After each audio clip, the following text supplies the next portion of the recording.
All right. Members of the culture, I'm Ra, and you are here.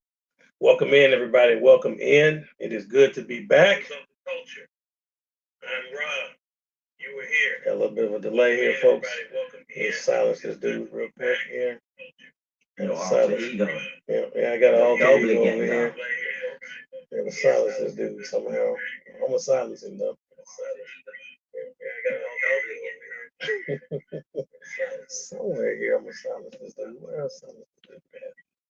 I get this dude quiet. Let's do that. Okay. Now, all right, I'm back. As always, ladies and gentlemen, I am joined by my co-host, the illustrious brother Seaberry. Hey, man, say, man, you want to think. In a beard, man. And of course, the toy father, Des Bull. I can always rely on you, brother Seaberry, to bring the energy. Yes, sir. Brother Seaberry he never fails to disappoint. Let me ask y'all something. This is random. Are they really trying to break up the Motor City Machine Gun? I know this is a random. It feels like that's what they're teasing. I don't like that. I don't like that either. What was the purpose of signing them? I don't like it.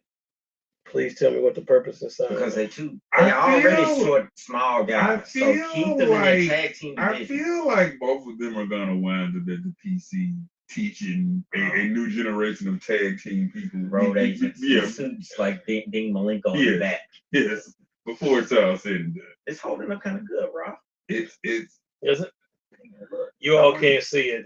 We got a pose going on that hold on. So it's evening, y'all. Me either.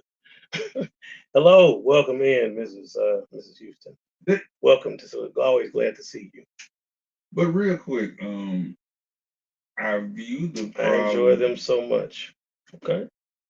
Wait, what was it we talked about? Motor City Machine Gun. Yes. But real quick, thank you.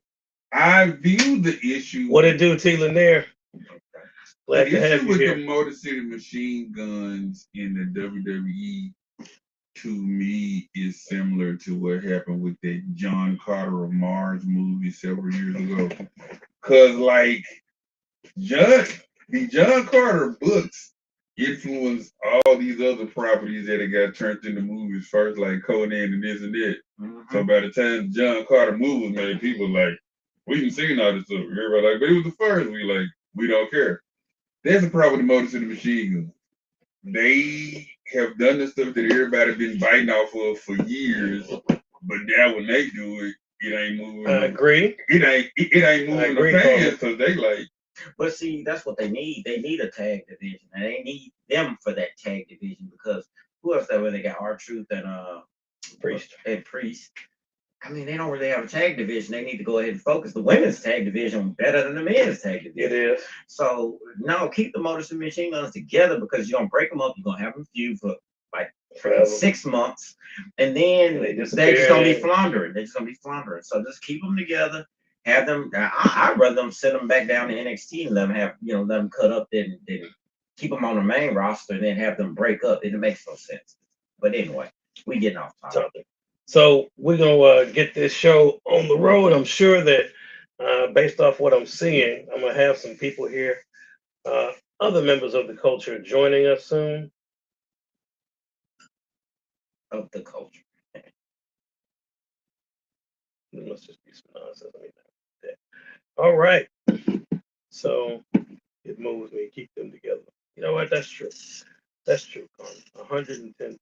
I mean, I love them. So I used to watch them in TNA, and I too was pointing to the bottom of my hand, signifying Detroit on the map of Michigan because it's near the bottom. Right there at that hand. Motor City. I like that version because that super heavy version got my name. Gonna go down to the Motor City. I was like, no. We're not gonna trust them too bad. It was just a happy version of the song. I loved it. I denounced it. When we talk about the Motor City, I need guitars, damn Yes, you definitely do. You definitely Detroit do. Rock City. All right, I'm trying to give them a moment to get a couple more people that's jumping in here, folks. But without question, in the immortal words of Beachcomber, or who was it? Sea Spray, or no, maybe it was Warfare. It was like somebody on Transformers. I didn't already ruin the joke. Come on in, the Electrum's fine. What am I trying to remember? Because the Electrum would turn them gold. That was a good episode. I don't remember. Might have been Warfare. Bang! Kick some tail, Fry. All right, Warfare. You'll get your chance. Wow. Man, yo, as a up and coming voice actor, I be feeling bad. Tag teams break up just to get the Papa reunited. Look at Hall and Nash, now Cope and Christian. You know what? That's a very good point. You know what? It's wrestling storytelling. It's wrestling storytelling 101. Yeah, that's true. That's 100% a fact. Can't lie about that one.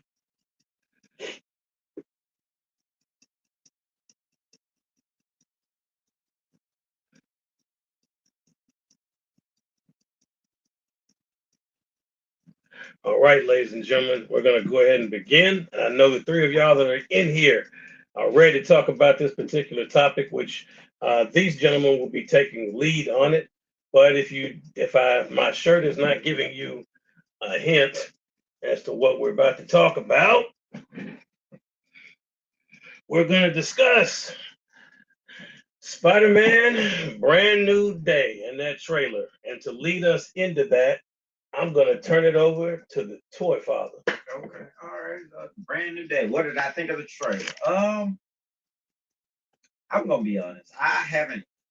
Besides, what was the last one where all the Spider-Man showed up? Was it No Way Home? No Way Home. No Way Home. No Way Home. I enjoyed because of the all the characters and basically the same reason I enjoyed Deadpool and Wolverine. The first two I didn't really care for. I do like Tom Holland as Spider-Man, but I just didn't care for those movies as much. Because what Mysterio's in the second one, and it was just and Vulture is in the first. Vulture was in the first. Now this one, they got characters, and then of course you see, if you haven't seen it, you see Frank Castle in the beginning Punisher, and you get glimpses of other villains. I still don't know who the main villain is. Yeah, you see the hand, Vulture, Tarantula, you got the hand, you got Scorpion. You said Vulture, Scorpion? Yeah, Scorpion, Tarantula, hand. And it's like, who is going to be the main villain? I don't think there's going to be a main villain. I think there's going to be more of a thing where Peter Parker's battling with himself, his inner self or something like that. I can't see a main villain being in it, being like a dominating main villain. I think they're going to have villains in there, and then they're going to explore like his psyche. So when you do 2 or 3, somebody gets shortchanged. Yeah, I mean, this is going back to like Batman Forever. I was like, why is Two-Face in this movie? Or Amazing Spider-Man with Andrew Garfield. No, you can go back to 3 with Tobey Maguire. Like Sandman is kind of an afterthought. Yeah. Oh yeah. And the Andrew Garfield, like they had Rhino, they just threw in there. Yeah, they had Rhino seems the bookie in the movie, like, and that's what when I saw Scorpion in there, it put me in the mind of when Rhino showed up in Andrew Garfield. It looks like it's going to be just a moment. The same thing with Tarantula looks like he's got a little bit more in there, but Scorpion really looks like just a moment. Boomerang kind of looks like a moment. I don't know if they're teaming up together. Maybe they are. Maybe they're all coming at Spider-Man at the same time. And then the stuff with the hand, I don't know, man. I don't know where they're coming from. I mean, I guess with Punisher, there can be kind of a connection there. And then they did have Daredevil interact in the prior one. Right? Okay. Now, here's the nerd tea. Nerd tea. The nerd tea on the streets is that scene where Spider-Man's jumping in midair about to fight the hand. you see a lot of space up on it. People are saying that 2 people have been deleted. And when we see the movie, they'll be there and it'll make sense. That's what they're saying in these nerd streets. That's interesting. I've never seen somebody. Well, they did. They did do it with the one you spoke of. The trailer they had stuff ended where you didn't know there was a Spider-Man. If you remember initially when those villains were at the end, Sandman, and Electro, you notice you didn't see the other 2. So they have done that's not a strange thing. They've done that before. Well, I think with Spider-Man, I think with Batman, I think with Superman, people are always gonna get excited. So yeah, there was a level of excitement. It was a little bit of excitement for me as well, because when you just seeing Spider-Man swinging through the New York City or whatever, or whatever the city, you're automatically gonna get just kind of pumped up a little bit. So it sold me. Even in this era of comic book fatigue, it did sell me a bit. But I mean, they could put out a Batman trailer and it'll sell me. They could put out a Superman trailer, which they did, and it sold me. So I definitely will see it. I'm wondering if I'm gonna ever love a Tom Holland film. Love one. I like it. I like the last one, No Way Home. Well, I didn't love it. Well, here's what I think. I like Homecoming. Okay, I like it. It's okay. I kind of love Far From Home. Yeah, that's the one with Mysterio. Oh, okay, yeah. I kind of love that. That's so forgettable to me. I have to go back and watch it. Yeah. I remember being real hype, and I liked No Way Home a lot. Now, I was not excited. Oh wow, that was a surprise. In the beginning, because at the end of No Way Home, nobody remembers he's Spider-Man. He doesn't have tech. He doesn't have Star Tech, and he's so in a costume. Man, you know how long I've been reading Spider-Man in a clown costume? Like 40 years. That was not getting me hyped. I remember staring to a friend of mine, shout out Ben Somers. I was like, remember, nobody knows him. He doesn't have a tech. He's just Spider-Man in a red suit. Everybody's all like, oh, street level, street level. And I'm like, I've been reading street level for 40 years. Young. I said that. But then that trailer dropped. And I had to eat those words. Because that trailer was fun, man. That trailer reminded me of everything I loved about Spider-Man comics since I was a child.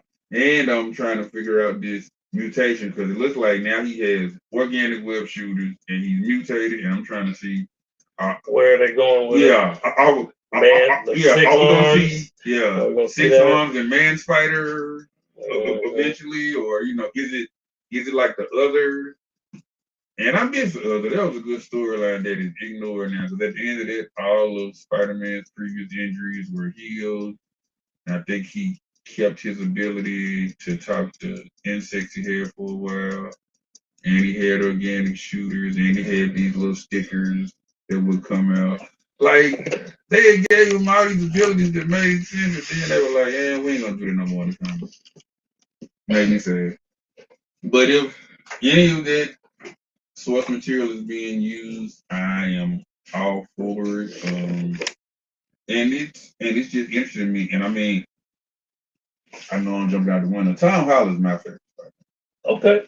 Because Tobey Maguire, first of all, I don't like Tobey Maguire as an actor. I'm gonna say it. Dude's boring. Dude's bland. I've grown up with this goofy, silly, sarcastic Peter Parker, and I knew he couldn't be exactly that in the movies, but like Tobey Maguire was in, and then Andrew Garfield was almost too snarky, but it's like Tom Holland is my just right porridge. Like, go to like the Three Bears. He was young and I like him. I'm conflicted on him because sometimes his voice gets so whiny and annoying.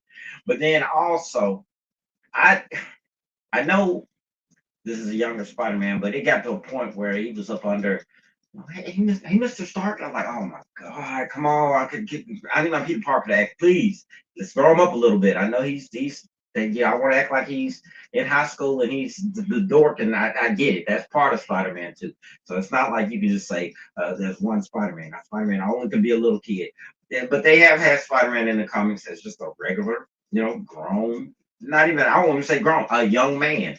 So let's get a more young man. He kind of came off to me. Tom Holland sometimes comes off too like a whiny fanboy as Spider-Man. I'm like, okay, y'all, all right, let's be Spider-Man now. I'm ready for you to be Spider-Man, man. So stop being starstruck over Tony Stark and being the protege. You Spider-Man. You one of the biggest. You supposed to be bigger than Iron Man. I know RBJ back then that he was there, But this is a young Spider-Man. that's my problem though, because this is still early in his career. He's been that for so long, so it's like Civil War. Oh my, he was like that in Civil War. He was kind of like just starstruck to be around. Somebody said the mutation does give man Spider feels and the Madam Web episode from the '90s cartoon. Let me pontificate for a second. Definitely gonna see that releases on my birthday. Okay, respect that, T. Lanier. Okay, but if I may pontificate for a second, go right ahead, sir. Y'all need to give John Simple his props. He was one of the main creative forces behind the '90s Spider-Man cartoon, where we saw that man Spider. Yes, it came from the comics, but still, he made it fly. He had Blade on there, and he had a Spider-Verse with alternate reality Spider-Man. And Marvel don't seem to want to give him props at all. Like, oh well, this Spider-Verse we doing in over here don't have nothing to do with what he did. Bull crap, Marvel. Give that man some respect. At least give him a thank you in your next Spider-Verse movie or something. Have some class. Okay, Brother Seabear bringing the hammer, ladies and gentlemen, on that store. Yeah. Because I've interviewed John Semper. I follow him on Facebook. Dude's talented. Like now I think he's working on this it's like Weather Hunters or something. It's this cartoon with like Al Roker and he has this fictional version of his family. He's man. It's a cool cartoon. Semper's been doing good work. Semper cooked on that '90s Spider-Man, and I feel like people don't give him enough credit. I respect that, sir. End of rant. All right. We're gonna go. Let me see. Go ahead. I'll let you read that one. Any idea what the runtime going to be with all these characters from the trailer? I don't know if they've said a runtime. I mean, I'll guess. I mean, they're going to probably do 2 hours and 20 minutes. I think most of the other movies ran close to that. If they run over 2:30, I think that's going to be overkill. I think generally Marvel tries to keep their stuff at the 2 hour and couple of minute mark, under 2 hours and 30 minutes. So it'll probably be 2 hours, 15 minutes, 2 hours, 20 minutes, something like that. That's what I see it being. I'm still trying to mentally prepare myself for doing it. I heard most of those characters are just from a montage. Well, that'll be really interesting if that's just a montage. The film is rumored to have a runtime of approximately 2 hours and 20 minutes to 2 hours and 30 minutes. There you go. That's just me guessing. Yeah. We're gonna move into this next topic, ladies and gentlemen. This was brought up by Brother Seaberry. I know nothing about anything, so I don't know what it is. So I will definitely let them for reasons. Well, let me see what it is first. It has been announced that the rumor is, and I don't know if it affects every location, obviously, but that Target is going to be reducing the size of their toy aisles. I can see that. So it looks like they're starting really. Go ahead. I'm taking your topic. Go ahead. I'm saying, like my initial thoughts are sadness because like I purchased a lot of my toys from Target. I purchased toys from Target like 8 toys last weekend. You'll see it eventually. I just had to, but you know the bag got some older toys I hadn't shown y'all yet. Older in purchasing, but still new to the world. I would say wait and see. We'll see what happens. You know what I'm saying? Like, man, Target is where I'll be going, man. Cause like Targets are closer to me than Walmart. Like, you know. Yeah, I agree.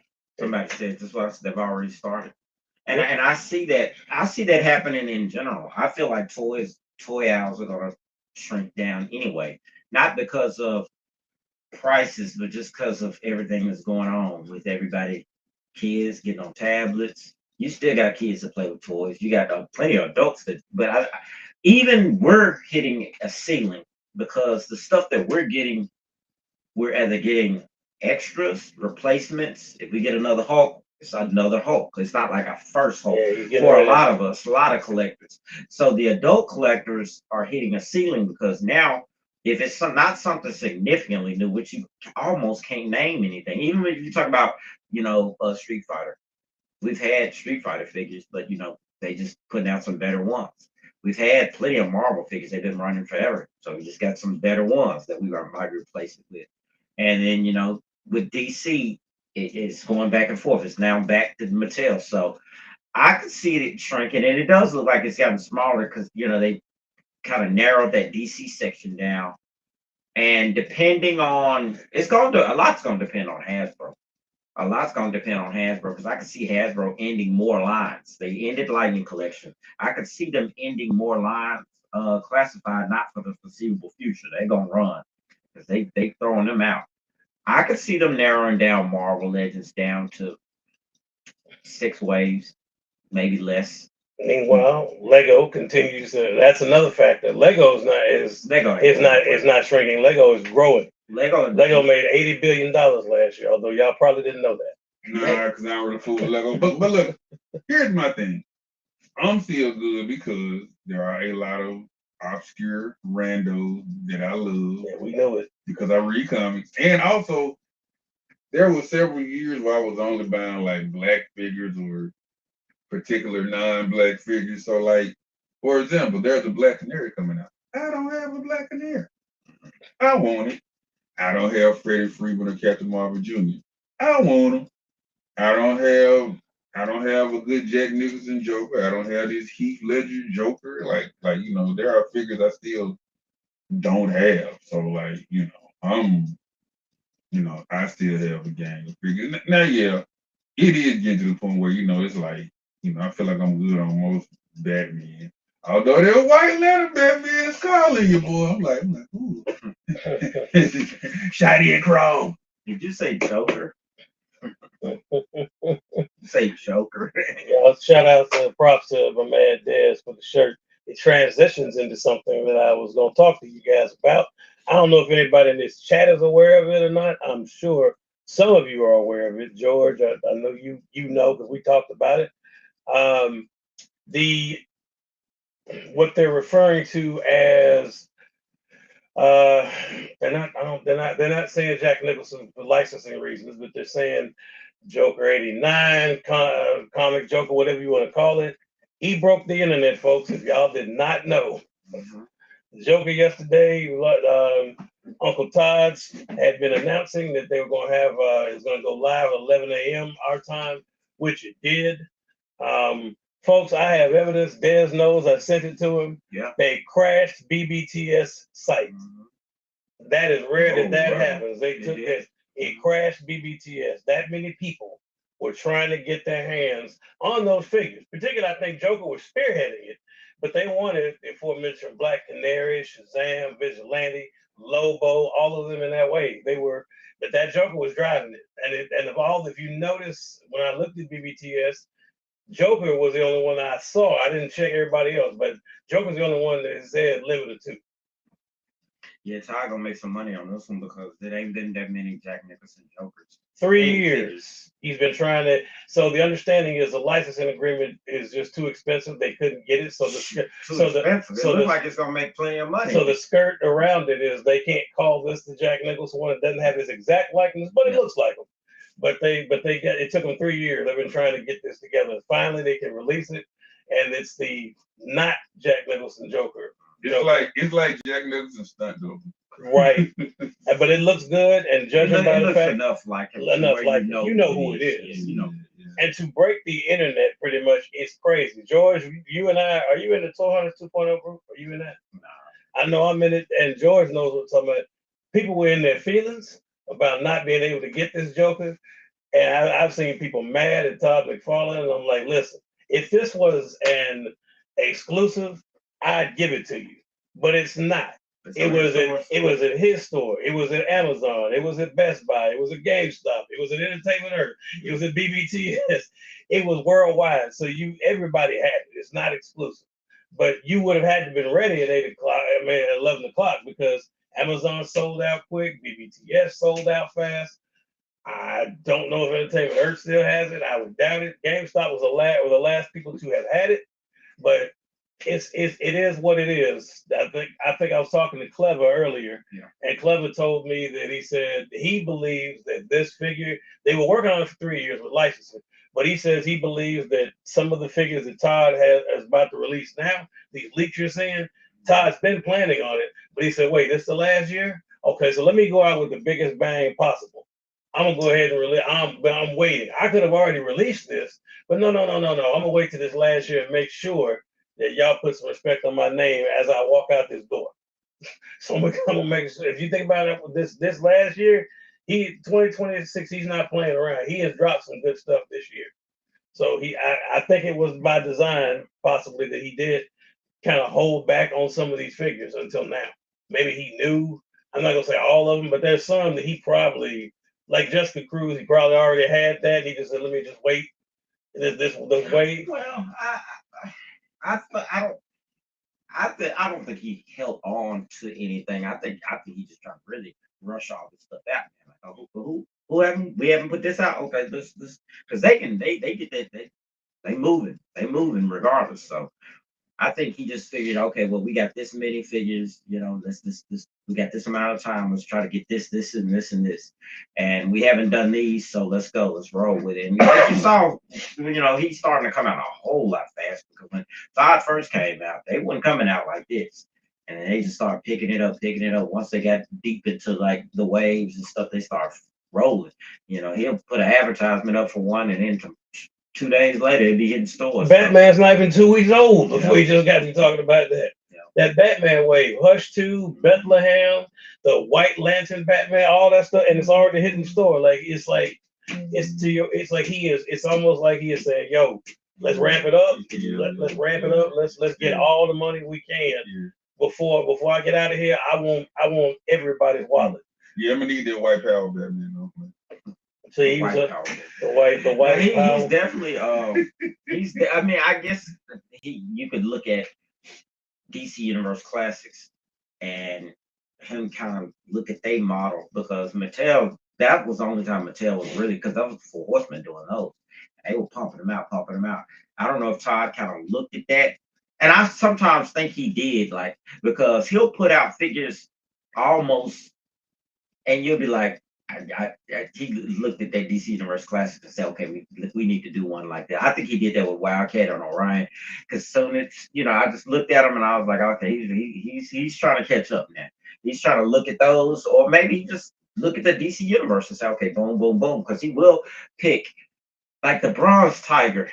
It's a very interesting pick, and I have an issue with toy, not just Todd, but Marvel also getting the current version of a figure, not the iconic version.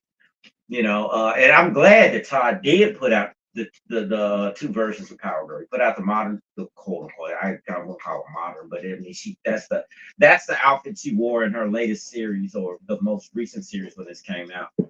And then of course the iconic, which is on the back or right here. That's what folks want typically. Now with Bronze Tiger, I don't want that version of Bronze Tiger, but if I gotta get it, then that's what I gotta get. Because when I look at Bronze Tiger, I don't see that version of Bronze Tiger. I just don't see it. To me, him with the fade is the definitive Bronze Tiger. Yeah, that's the definitive. He's got the fade. You got the bodysuit on. Yeah. What's T. Lanier chiming in with? People love Jack Nicholson as the Joker, so you knew he stood no chance of sitting. Iconic actor playing an iconic character. They ain't gonna sit that long. If they do hit stores, they're gonna roll, and I'm not gonna play with. There's certain things I will sit around and wait. Let me sit back. I'm not gonna play along. I'm not gonna play. I'm not gonna kite man Jack Nicholson. I'm not gonna kite man. So as you see him, like it's rare. I can't recall a figure that kind of broke. I don't know if it's like broke in, but it's been a minute since one was like this. To where BBTS crashed and other sites. I've never seen that before. So you sent it to me. That was crazy. But I don't pre-order, so everybody was trying. Seems like everybody was trying to get their hands on it. Because I most def pre-ordered that Halloween Heaven '97 Rey Mysterio, and I didn't pre-order, but I went on and ordered that Trial by Fire Static because I was like, because like I really, really wanted him, and I was like, I can't mess around with him. Yeah. Some of these ones you can't play around with. You really can't. They got they said Hillbilly Jim is coming back to the Mattel Elite line. Ooh. Been a while. Yeah, I'm gonna need that. How did you all feel? If any of you have seen it, because Dez asked me, how did you all feel about this wave? For those of you that don't know, Dez, can you pull that up? What's on that wave for them? For those of you that don't know, it's not just Joker, there. He was the star of this wave. Oh, that's the wave with Black Canary, Freddie Freeman. Ashes to Help. Vigilante. Is that the Western dude? Yeah. Okay. So Lobo. You got Lobo's in there. You got Black Canary. You got the Chase version too. Now you got Vigilante, Joker, of course, Lobo, Supergirl. That Supergirl is awful, but I will say this: the Chase looks a little bit better. Now I'm kind of teased on this Black Canary with actual black on, the platinum. I might have to see them because the face scan. There's that Joker. Yeah, that's Supergirl, like UGLY. Man, that one got no dialogue about she ugly. That one look a little because she's got. And then you got the other one with the resting face, with the RBF, which is she kind of got RBF there. Supergirl with tomorrow, that one there. She's got that RBF. Man, this sucker's going for 70 now. Some comic school. Yeah, real? Oh yeah. I gotta hang on to my. See, I gotta hang on to my top figures. They've been flying up in price. George says it's a wild wave, a solid wave. Yes, George, it is. Black Canary and Joker was what I grabbed out of it because it was just too much. Like I don't know anything about Vigilante besides him just looking like a cowboy. I don't know that Vigilante. I don't know anything about him. Lobo looked good. I won't say that. I don't need another Lobo. Well, now I don't have a Lobo, but you don't have one. I got a Lobo. But what I was saying, there are like more modern characters that use the name Vigilante. Like, I guess that was the original one. He like some Wild West. I don't know about him. I know the one that's with Peacemaker. Black Canary did look cool though. I thought she kind of the face at first. I was like, it's not as bad as Supergirl now. No, I would buy this Supergirl. Yeah, it's not as bad as Supergirl. No, Supergirl got butterfly. Yeah. They can't seem to get that right. They can't get Supergirl. She had RBF in that one. She doesn't look other than the angry face. She just they can't get that right. Yeah, it was crazy. Hey, how did you? I have one more thing before we break into something. We had a question asked by one of our guys in a group we're in. I'll ask these gentlemen, and then you all are certainly welcome to chime in. How did you get into McFarlane? What was the first figure you got from Uncle Todd? Me first. I had to go back because I eventually put all my figures on my Instagram, not just for stunting, also to like help me remember, like when I'm doing the store, like, oh, I did buy it. Let me not buy that again. And the very first McFarlane figure I bought was the animated John Stewart. And that was the first wave. Yeah, and it's like bald headed. It was in the first wave. Yeah, man. 2020. Yeah, like it's just a cool figure to me, man. And I've always liked John Stewart, and animated John Stewart is like a good version of him. So I was like, yeah, let me go and snag that. Kidding myself for not getting that animated Cyborg. I can't remember whether it was Sinestro. It might have been him, or it could have been Speeding Bullets Batman. It could have been one of them, him or Speeding Bullets Batman. I can't remember, but it might have been one of the two of them. Well, I remember the first time I actually saw Todd's figures in store. I want to say it was at 64 Wolf Chase. That was the first time I saw them. And I said, man, these boxes look so goddamn plain. I was looking at the boxes and everything.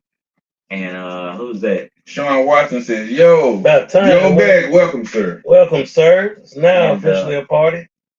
And I was really, really hesitant because I had spent the prior 4 years buying DC Universe Classics, which had ended, DC Icons, which had ended, DC Essentials, which had ended, and I was just going all over the place trying to put my DC collection together, and I was going from wet line to line. Every time they would start another one, they went for Icons, the Essentials. I was going back, trying to make what I could out of Multiverse, even though they were awful. They were still 6 inch, they could fit in there. And I was determined not to buy a McFarlane figure. I was like, nope, I'm not gonna go buy 7 inch figures now. I'm not gonna start over. And the first one I remember buying was the Hellbat because it was a suit. And I could say, okay, even though I do have I remember that. I sold him that one. I was still buying icons. I didn't mind a Dark Side being that big because he was that big in the actual comic. And then the Grail that came along, who I sold out as well, I got a lot of money from her too. The Grail that I sold as well was 6 inches, and that was the only. Now, Todd, you want to make somebody make Grail, please. But the first figure I did end up getting was Hellbat.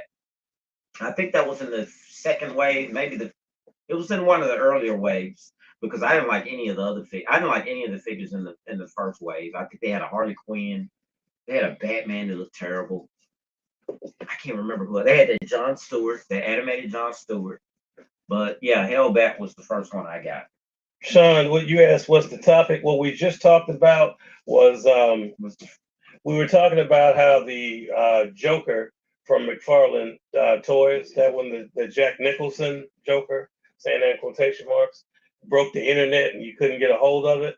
And we're talking about, since we said McFarlane, we were discussing how did you get into McFarlane and what was the first figure that you got from him. So that's what we were talking about then, Sean.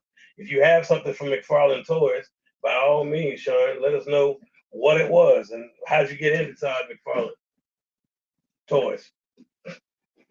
You're talking about DC, right? We're talking about DC Toys. Yeah, somebody say names for Spawn figures. Yep, they up there. Above Sea Bear, that's what we're talking about. We're talking about those. So Sean, if you've got something, by all means, I put out a lot of stuff. Todd's put out a lot of figures. Sean, by all means, go ahead and let me know, Sean, what you got from McFarlane. And in the meantime, I gotta be honest with you. I'm afraid it's time, folks. Y'all should already know what it is.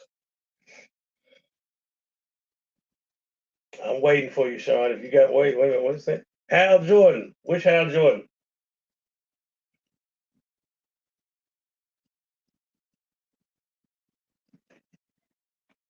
Which Hal Jordan was it?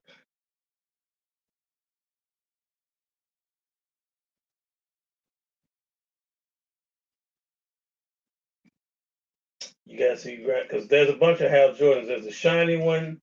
There's my personal favorite, which is Emerald Twilight. I'm sure you know that. My personal favorite. Crash out, Hell Jordan. Yep, the crash out one. I'm gonna try to look up some. Let me see which one. Huge fan of this one, no doubt about it. Okay. Is this the first? Was this the first one? I don't like it. I don't like the shiny one, but Ahsoka the Geek I saw his video on it. He liked that one. I saw him on clearance at Walmart before, and I can't say I was rolling with him. Yeah, I don't care for that one.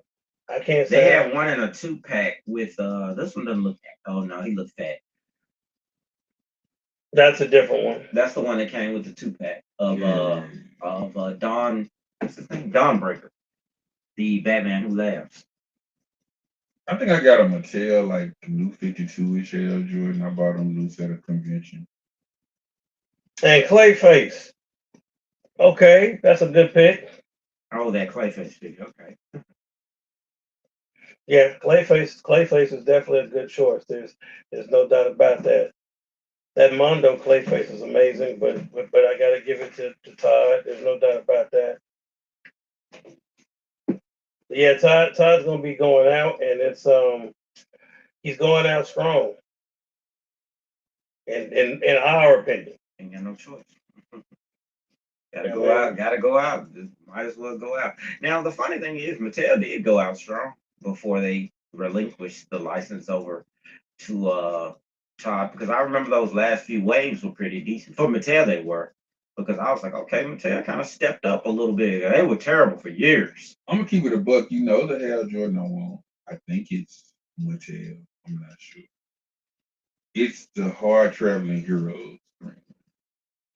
And because I like them comics. Folks, so y'all know with the midway point, you know what time it is. The greatest thing. What you got in that bag? Couple of candles. Oh. I'm really going there. Hey. So y'all know what it is. We got to do what is in that bag. The segment is sweeping the nation. So, Brother C. Berry, if you will indulge us, all right, let us know what's in that bag. These two, I got them from a moment of time a while ago when I got all them wrestling figures. All right, the first one is super random. I'm gonna have to do some explanation. Okay. I have no clue what that is, so you don't have to explain. Definitely. I literally just yeah. I know. I be knowing. This is Crimson. Yes, this is Lisa. She is from a comic book called Crimson. It was drawn by Humberto Ramos. It was like 90s, early 2000s.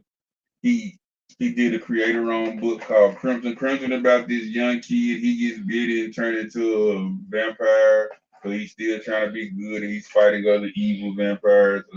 It was part of an imprint called Cliffhanger, which also had Battle Chasers by Joe Madureira. Nightwing. Nice choice. Yeah, he went on to make a Battle Chasers video game and also I think Darksiders video game.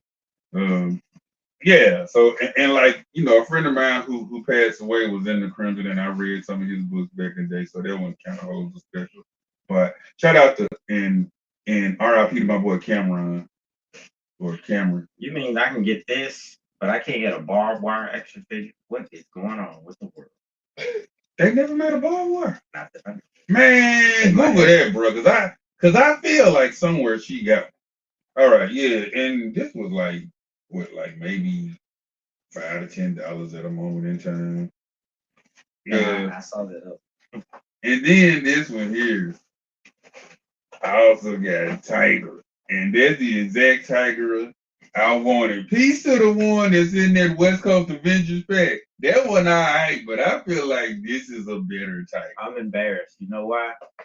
I literally took that and sold that to Joaquin when I went and got those Inhumans, and it had everything. It had, but it was, of course, it wasn't. It was open. It was loose. Mine was loose. And this cost me $10 at a $10. Yeah. Dang, that's a good. Okay, that's a good price. Never mind. Goddamn, that's a damn good price. Yeah. I can't believe they priced up for 10. Did they have this? They only had one. Yeah, they only had one, man. A moment. That's a good price. It's right over there on summer. Right? They did having stuff on consignment, and so like go to everybody's booth, and I was just like, I know you lying, and I Damn good price. And now you won with that. I was about to say that I would have sold shit. And I used to read West Coast Avengers, man. That's like the book she was mainly in back in the 80s. So that was one. But also, I got one more, and this one is thanks to the homie Daredevil, the forefather. Oh yeah, baby. Providing. Feast your eyes on that. Oh, Limber Call, I hope you're not in the chat. In the chat. That is Big Lob G.I. Joe Classified. That cost me around 30 because they done went up in price, but thank you, Deadpool, for no problem. It was hard to find. He's been a little difficult to find. For procuring this. I got one for myself too. I used the remainder of my. I used the remainder of my Christmas. Well, it just you can push it back in there, but it kind of fell out.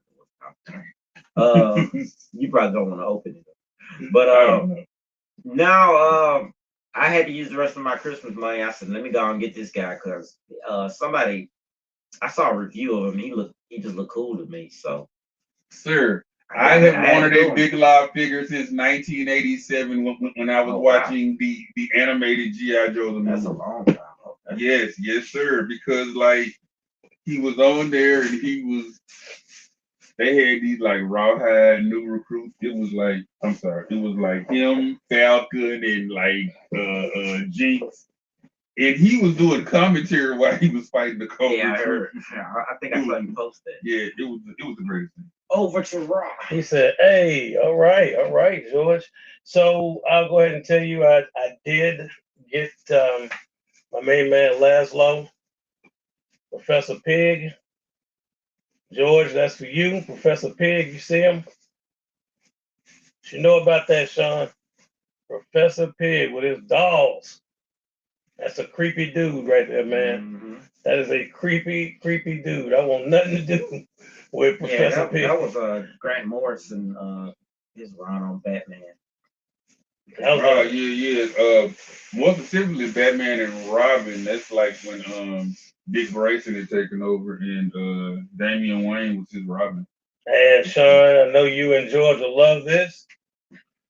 Yes, I was wondering what would break first.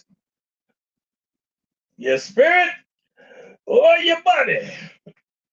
Of course, there he is. The man has spawned 1,000 memes right there. Bane. I got it. He's burning up the internet now. No, everybody is out to get these figures, but this Bane was a builder figure initially. I did not get him. Then they had, but I was happy. Fur coat. I never saw that one either. And my other one, so if I had Bane, you got to go back and move. Why so serious? I had to have him. He loaded up too. Wow. Y'all see him? Yeah, I'm gonna have to get him eventually. Y'all see him right there. The Oscar-winning performance by my main man, rest in peace, Heath Ledger. I've been watching some of the Dark Knight lately, and I said this talking to my man Clever. It is not close. They will never top that performance. I do not think that will play Joker. There'll never be another one like that. That was classic. And then for Clever and all of my fans that believe in things being more than meets the eye, this one was posted courtesy of the Toy Father. You got the touch. You see it, T. Lanier. I know you see it. Sean, what y'all remember this? Battle Damaged, Optimus Prime. Studio Series. Y'all remember that, don't you? You remember now my Megatron has somebody to deal with. This is definitely, I would tell you to go on out there and get it. Your childhood, man, those memories. And of course, this week, I think that damn Hot Rod came out. I will never purchase that, no matter what Clever tells me. It's a good figure, but will I purchase them? No, I will never purchase Hot Rod because I will never forgive that bastard. It is his fault. He made everybody in the theater cry because he got Optimus Prime killed. I don't want to hear anything else but what anyone says. He was in the way. There's no doubt about it. If you remember that scene, out of the way, Hot Rod. I don't know why he got involved. Cup told him to stay out, and he just had to get in the way. Because he was young and dumb. That Professor Pig would make a proper Hugo Strange custom. You know what? That's a good idea, George. That's actually a really I think. Hold on, George. I feel like. Hold on. Is he here? I feel like he's here, George. I do, but I might be wrong. That man, that goes back right there, Des. Remember him? Mm-hmm. Batman 1 million, yeah. And that's one of the earlier ones I got right there. You know that one? Oh, Stephen Bush. Yeah, this is an Elseworld story. Yeah, I remember him. George, there's your boy right there. There's your boy. I got mine, Hugo. Hugo Strange. Yep. Man, Todd done put out a lot of stuff, man, that you think. I bought a loose one from Michael Chun. Shout out to Michael Chun. Loose. Which one? Hugo Strange Batman. Man, so many Batman. Like these two were similar. Like, you could mistake them. Really good. Yeah. This one, The speeding I bullets. think they came out around the same time. So, 1 million. The speeding bullets were very, very similar. I don't know why. I just know that Todd was like, to quote the Toy Father, "Yay, more Batman." God dang, how many people in this chat? There's your boy. There's a lot of people in this chat. Oh, that's Justice Lord Batman. You remember him? This is somebody that Dez was posting. And he was peg woman for a hot second, and then they dried up, and I grabbed him before he hit peg woman. Did you get him? I really wasn't into that. It's certain Batmans I'm really, really picky on. Speeding Bullets was one. 1 million was another. I didn't get Justice Lord. I like a traditional Batman. So a lot of the stories were got kind of like the Elseworld stories where he'll have an outfit on, and then I'm like, I'll typically leave those alone. Now I did jump on the Batman Who Laughs and the Batman in his group, the Evil Batman, whatever their name is. I did jump on them, but generally speaking, I don't do too many various Batmans, so to speak.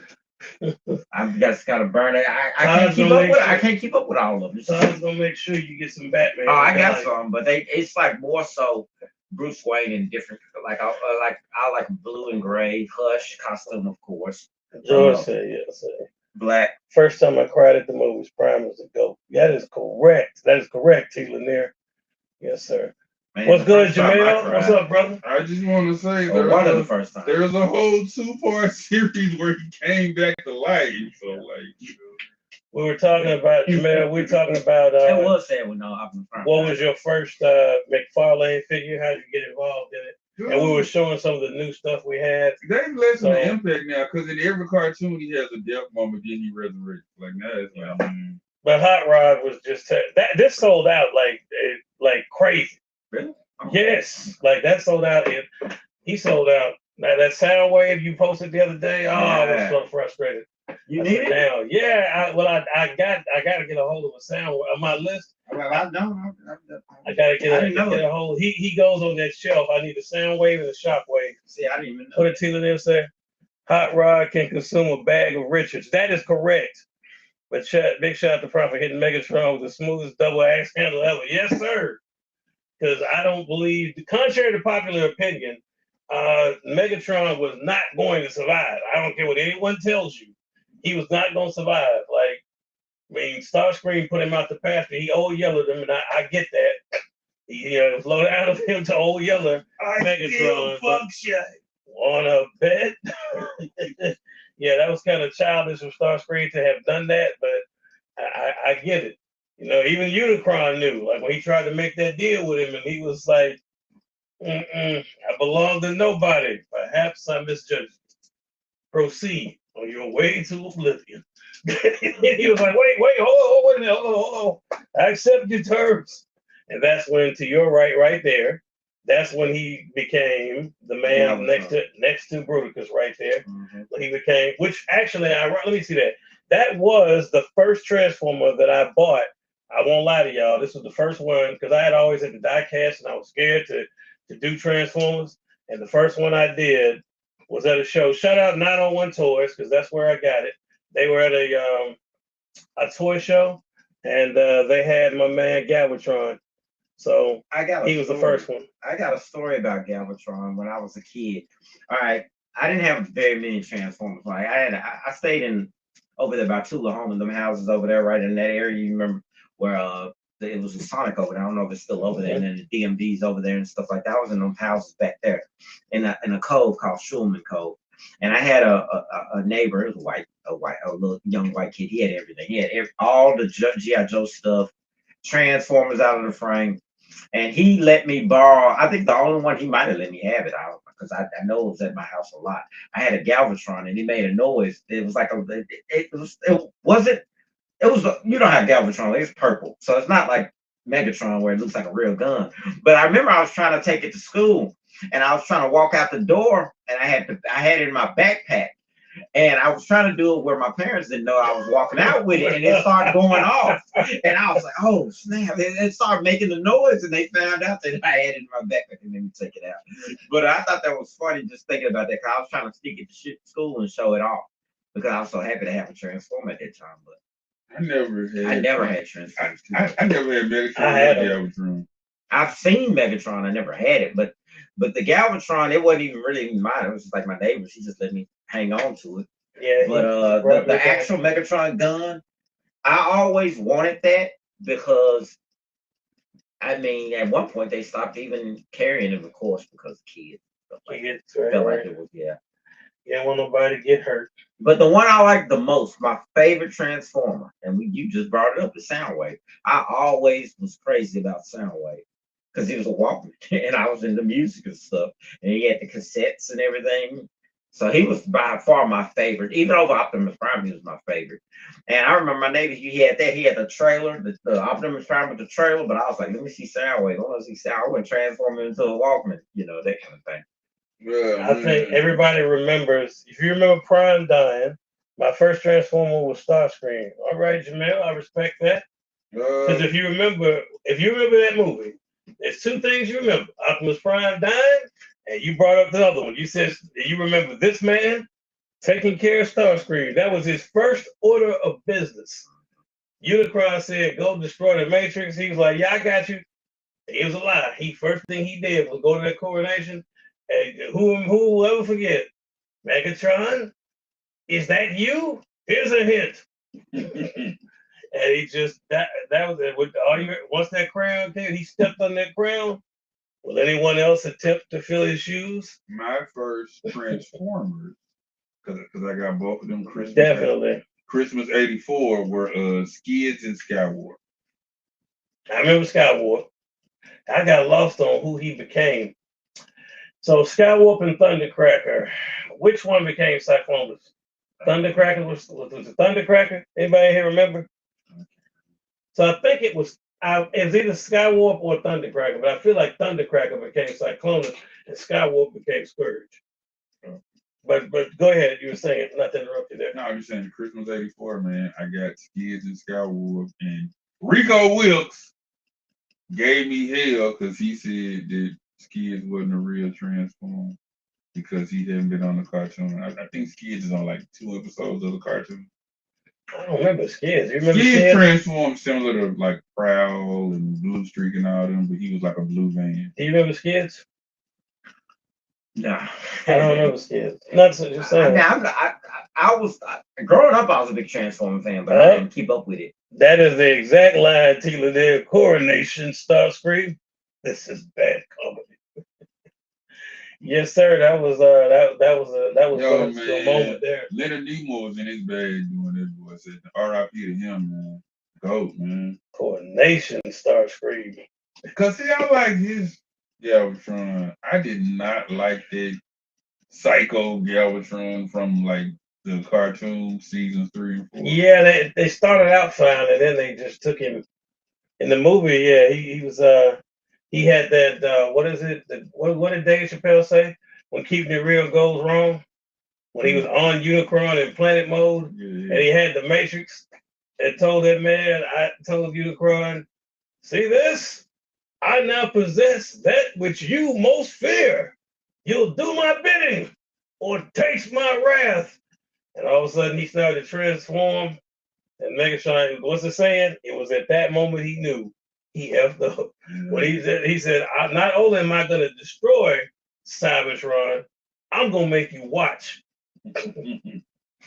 He said, I was going to spare Cybertron, but since you've done this, Unicron was cold-blooded. Or shout out Orson Welles for the Unicron was amazing. Like, he was scary. That's like one of his last roles. And I wish I had a Unicron, but as you all know, they've made a HasLab Unicron.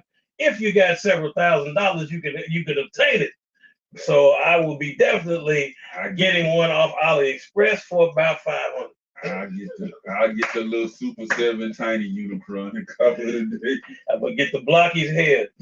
That's about the best that I can hope for. Folks, I'm gonna ask you a question here. Some of y'all might know, some of you might not. Taste my wrath. Yes, sir.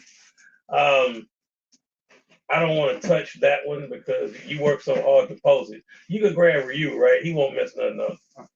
Yeah, because I don't want to mess up that pose. And then you could grab any one of them up there, whoever you want to take. I'm not going to get them out of this position, folks, because these guys are posed up on the wall. But for those of you, good choice.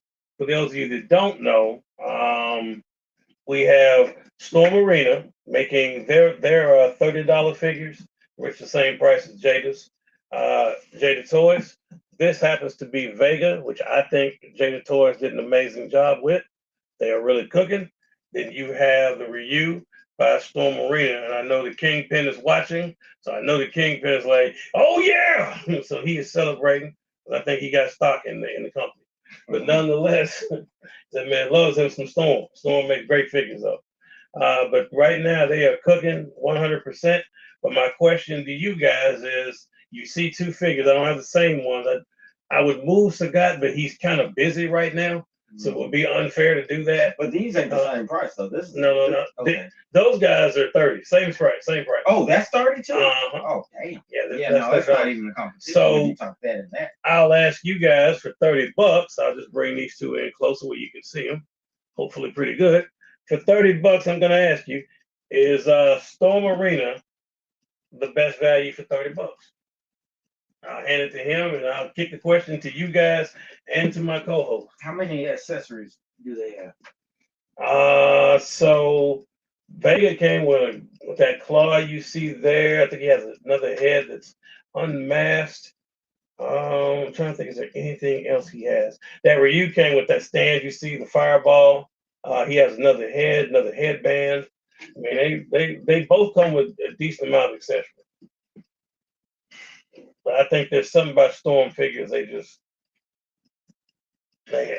Storm pretty much got it. But here's the thing. I think for the simple fact, see, the only Street Fighter, the reason why I got Jada Street Fighter is because I got them at the store. I'm not. That's where I get them. Now Storm are at. I mean, I guess Storm would be at comic shops for 30. Shoot, I'd make that change because that Sagat. Oh my goodness. That's a good. They got a good one. Jada made a good one. That's. I thought that was like $60 or something. I didn't know that was 30 too. If that's 30 and that's 30, that's a good, way better 30 right there. Now these are, which company are these? So those are Storm Arena, and those are from Street Fighter Alpha 3.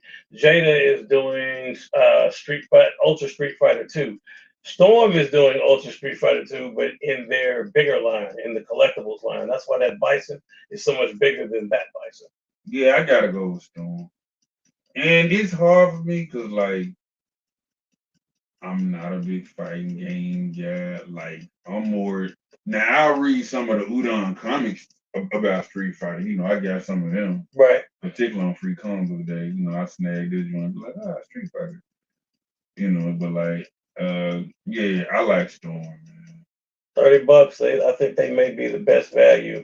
I wish.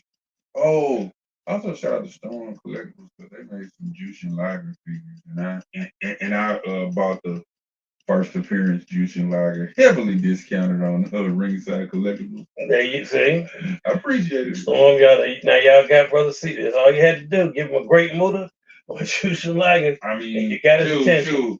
I'm probably gonna get my first major, whatever they call that company, the Major Wrestling Figure Podcast said. They got a big rubber guy like standard uniform Jushin Liger coming out. I'm gonna probably have to go and get this. I got a new topic, which I'm sure everybody in this chat, I know these gentlemen got some thoughts about it.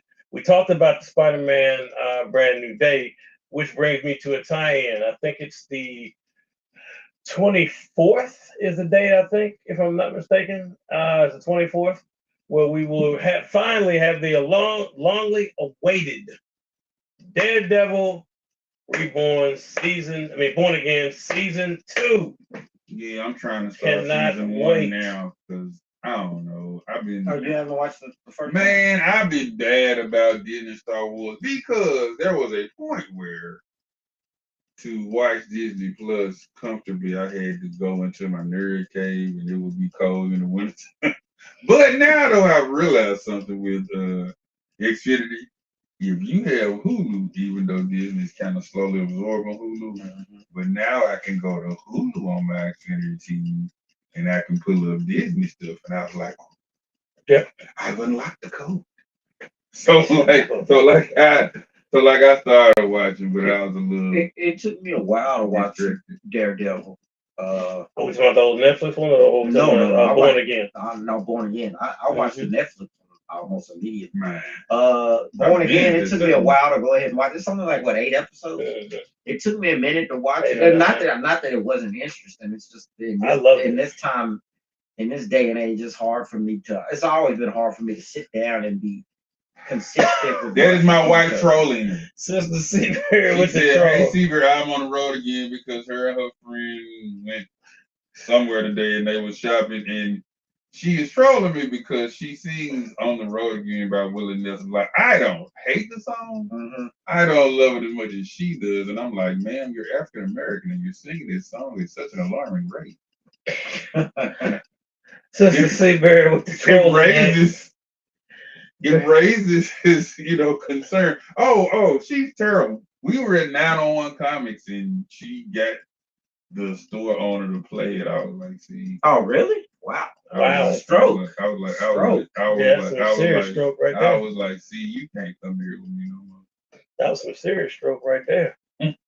So who's excited for Daredevil season 2? I know y'all in this chat, some of y'all have seen it. I'm like excited. I say, I'm gonna try to binge season 1 like rest of this week / this weekend and try to get caught up. The trailer was looked really, really good. So it's making me believe that even though that Marvel hasn't confirmed it, that we already know Jessica Jones is back. So the thought is that they will be bringing back Luke Cage and Iron Fist. I cannot wait. We need some more Luke Cage. Okay, but old boy got to commit, man. Because dude who played Iron Fist, he wasn't working out. It's been made public, and I'm like, I believe it. It showed. That man, I need at least a 6-pack. I ain't saying it gotta be a 24, but I'm gonna need you to get a good 6, my boy. Luke Cage was incredible. So for him to return, in like Defenders and then spread out into, because we know Punisher will be coming back for his own season again, and man, is there anybody killing him more than John Bernthal? That man is Punisher. I'm still not sold on him 100%. I'll say this.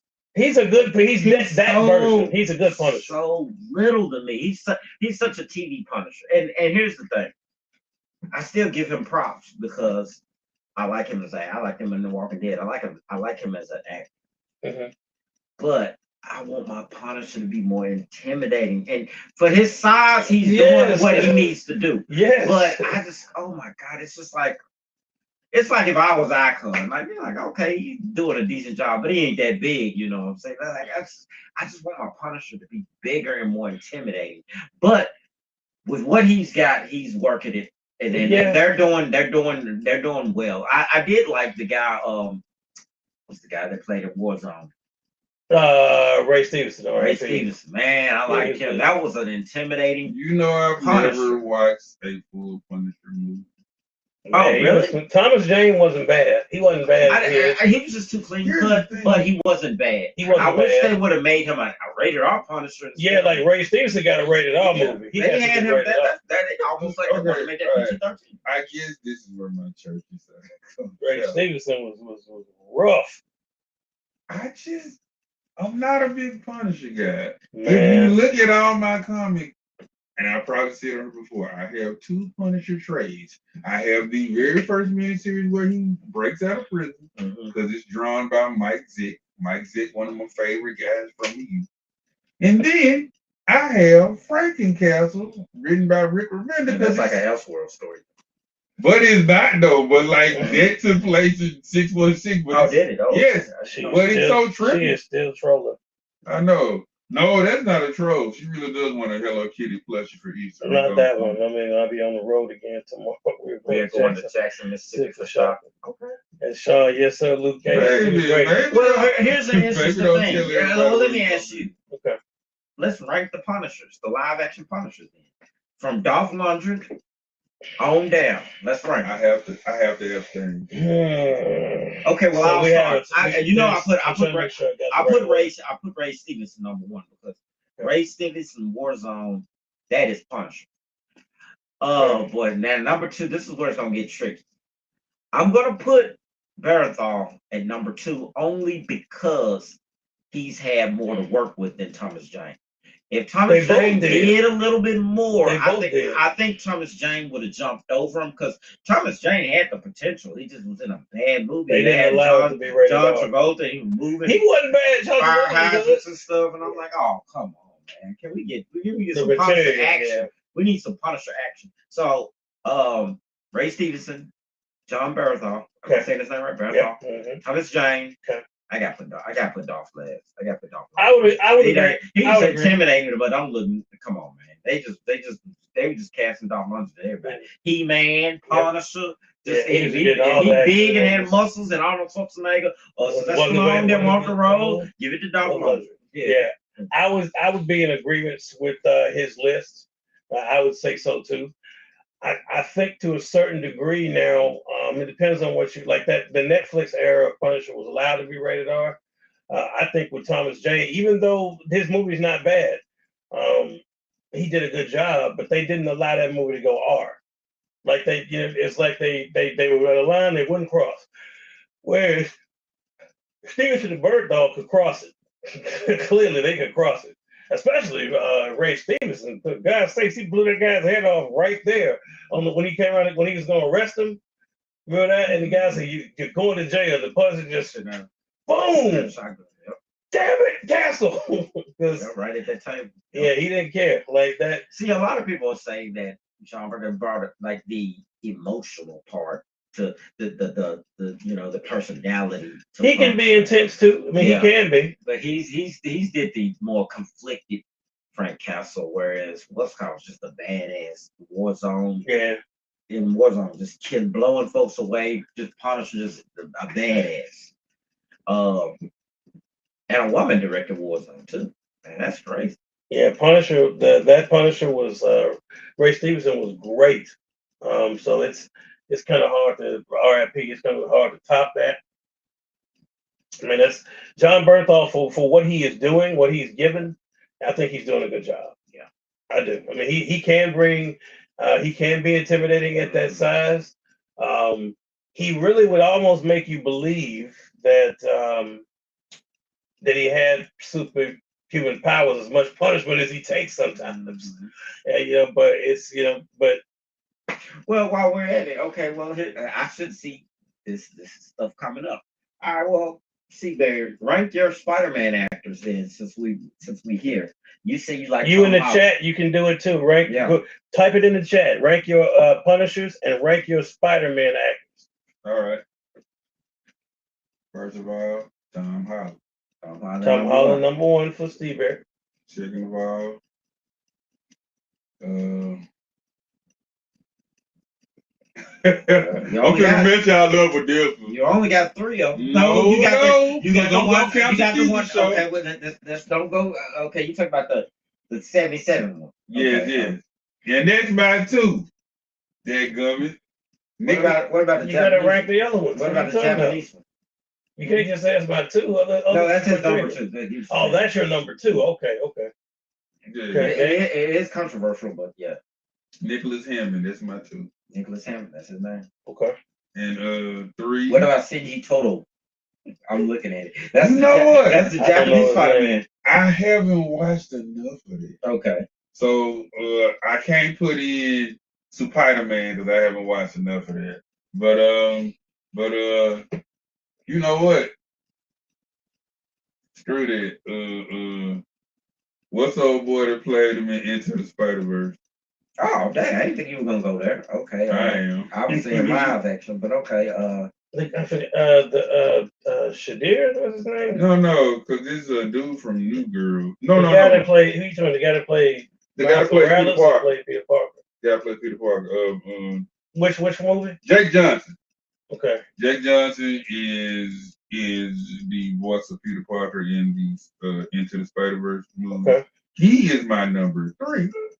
Very controversial. Yeah. I told you. 4 is Andrew Garfield. Okay. And 5 is Tobey Maguire. I never liked Tobey Maguire. We see that. We can see that. And I don't care if you're enemy. Oh wow. That boy couldn't act his way out of a paper bag on emotionless, boring, bone dry acting trick. Wow. Okay, so y'all are free to at Brother C Bear. I'll make sure that you get his social. So y'all can definitely add him. Man. Cause that ain't Peter Parker. I've been reading these comics since I was a little dude, man. Oh, boring dude. Nah. Des, did you want? I mean, okay, come on, man. You know, I'm almost the exact opposite than Seabear. I'm sure. Tobey Maguire, come on, man. That's number one. I grew up on Tobey Maguire, even though, see, when you watch these movies, let me sit up because you can't even see me when I ain't got my glasses on. When you watch these movies, it hits different when you're an adult. Like, I mean, when I watched recently the 35th anniversary, Secret of the Ooze, Teenage Mutant Ninja Turtles 2, I watched it, and things that bothered me now, they didn't bother me when I was a kid, and I can kind of forgive it because, you know, I was looking at some of the stuff and I was like, oh my God, sure, they got Shredder doing this, this, and this. But I forgive it because when I was a kid, I had the nostalgia reasons. Now, when I look at Tobey Maguire now, I see flaws, but Spider-Man 1 and 2, those are classics, man. And I like what he did in the movies. I'm not no Tobey Maguire fan by far. I couldn't even name another movie he was in right now. See this, but okay, well, yeah, that. See this, wow, yeah, I wouldn't have been able to name it. You would have. I like everybody but him. Yeah, but this dude. The thing that I did like, see, the thing about Tobey Maguire, he didn't offend me on the other end. I mean, I guess with his Peter Parker, it was kind of like, okay, it's okay. I don't hate it, but I don't love it. But his Spider-Man was, I was fine with his Spider-Man. Now, with Andrew Garfield's Spider-Man, I liked his Spider-Man. I didn't like his Peter Parker. So when he had the mask on and he was joking in the mask, I'm like, okay, cool, that's Spider-Man. But once he took it and then he had the hair, I'm like, oh, hell. Because Garfield's Peter Parker felt too snarky. Yeah. Yeah, but as Spider-Man, I was okay with his Spider-Man. Now with Tom Holland, he's kind of got a good. I told you I hate that whining. That's what I like his Spider-Man, and he's got a lot of good action, and he's got the most. He's like just like with Punisher, he's had the most mileage. So it's almost like I have to put him at number 2 over Andrew Garfield because Andrew Garfield had 2 films, well 3 films if you count No Way Out, No Way Home, whatever. I said no way. I'm thinking about wrestling, but I would rank them. I guess I'd go there. Tobey Maguire's still number 1 for me, and you could tell when No Way Home that everybody popped when he showed up. During the movie, everybody was losing it. Then I'd go to Holland, even though I got a lot of issues with him. And then I would go with Andrew Garfield. And am I leaving somebody else? Who else? Those are the I can't even talk about the TV one because I don't even remember the TV guy. But I'll put him. I can't put him above the live action actors because I don't know what he was doing. All the time I see the TV, he was just jumping around on a building. I never saw him acting or his Peter Parker or anything. I just saw a Spider-Man in a funny little, I ain't gonna say a funny little costume, but it was like a Mall of Memphis costume. It was like a Mall of Memphis costume. It was dated. That was like it's dated. Yeah, it's dated. But that's my list. Go ahead, Ron. You can jump in. It is. Oh wait, we got some comments. For me, I'll read. Go ahead and read George's before I say it. George said what I said. Toby, Tom, and Toby is my goat because he really helped his franchise without the help of cameos or mentor. I agree. Let me say this real quick though. Even though Toby's first movie is kind of mid to me, like it was okay. That second one with that Daredevil, fire. That was a damn good movie. Now I still don't care for Toby, but he did have a part in the classic. Him and Sam Raimi made a banger with that Spider-Man too. I'm gonna go. It's so close. It's almost like a 1A, 1B situation where I want Tom Holland so bad to go there, but I'm gonna give the edge to Tobey Maguire. I grew up with him, so it would be for me, Tobey, Tom, and then Andrew. And I didn't dislike any of them. I actually liked them. I did prefer Andrew as Spider-Man as opposed to Peter Parker. I will say that. I didn't hate him as Peter Parker, but I did like him. I didn't like him as much as say the other two. So for me, yeah, it would be Tobey Maguire would be first, um, and then Tom, followed closely by Tom Holland, who, like I said, despite the whining that Daz is speaking about, Tom is has and it's almost like it's a different era because they've kind of rebooted. And he's younger, so it's hard to compare them because they're in different eras. Kind of, you have a easier argument comparing Toby and Andrew because they're around the same time, whereas Tom's clearly younger from the way that they have kind of portrayed it. But I'm a fan. I'd have to give the edge to Toby, and if I'm going to give an edge to a movie, like as much as I like some of Tom's appearances in Civil War and other things that he's been in, I've enjoyed it. That they will not top. They're not gonna top Doc Ock when they say who will ever forget Doc Ock on the top of that clock. Where is she? Oh, she'll be just fine. Come on, let's talk. And that's that fight. Oh my God, yes, yes, Spider-Man 2. Oh yeah. I mean, I love Tom, but ain't nothing in his filmography touches Spider-Man 2. Spider-Man 2 was just perfect. I was wondering, could Jake pull off Mysterio? That was a different version of Mysterio. I know they strayed away from what Mysterio was, but I did enjoy him.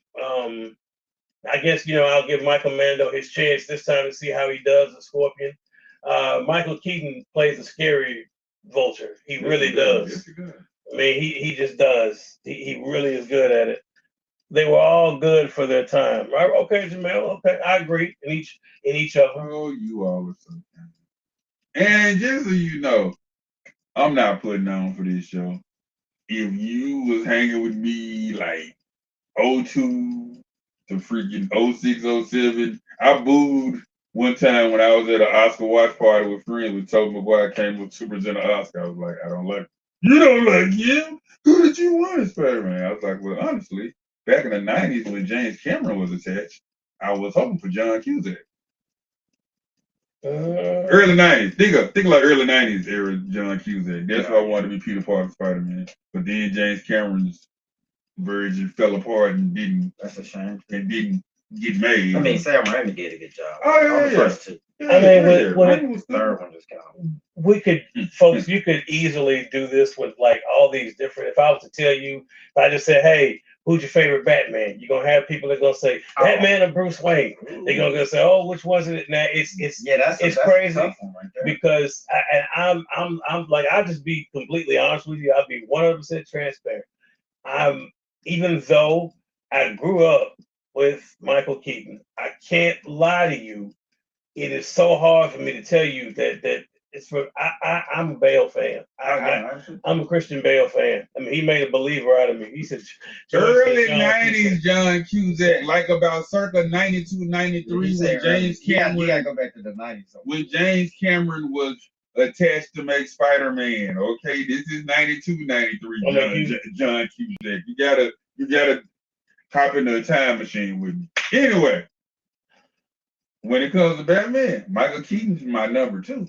Because you know me, I be counting all of them. My number 1 always will be Kevin Conroy.